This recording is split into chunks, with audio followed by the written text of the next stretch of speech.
Anulimi nga ana e gjykatës kushtetuese i lejes për shkollën e mesme private Medreseja Isabeu në Kondov, që u soll nga pushteti i kaluar, shkaktoi akuza të ndërsjella mes BDI-s dhe Vlenit. Nga Vlen thonë se kjo është edhe një provë për premtimet boshe dhe manipulimet e BDI-s, por edhe për nënshtrimet e partnerëve të saj. Sipas tyre, akreditimi i rrejshëm është goditje për qytetarët të cilët, siç pohojnë, ishin manipuluar me heshtjen e BFI-s.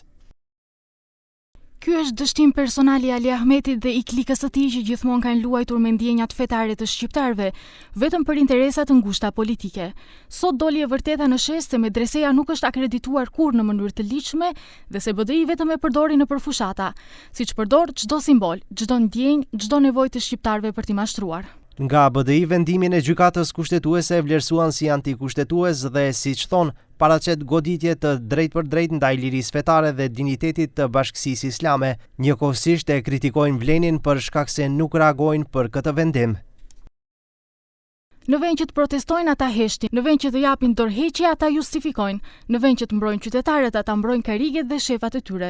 Nuk janë përfaqësues, janë shërbetor të bindur të një pushteti që po e rihap projektin për një shtet, një etnik pa vend për të tjerët.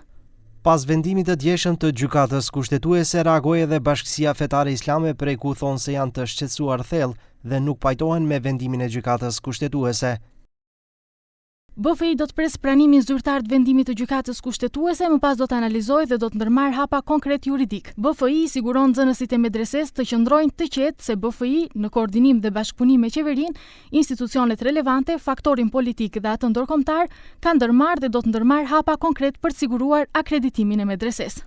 Gjykata kushtetuese dje solli vendim për anulimin e vendimit të qeverisë që u soll vitin e kaluar për themelimin e shkollës së mesme Medreseja në Kondov të Shkupit. Në arsyetim thuhet se vendimi i qeverisë është i paligjshëm dhe kundër kushtetutës, sepse ka lejuar që BFI të jetë themeluesi i shkollës së mesme.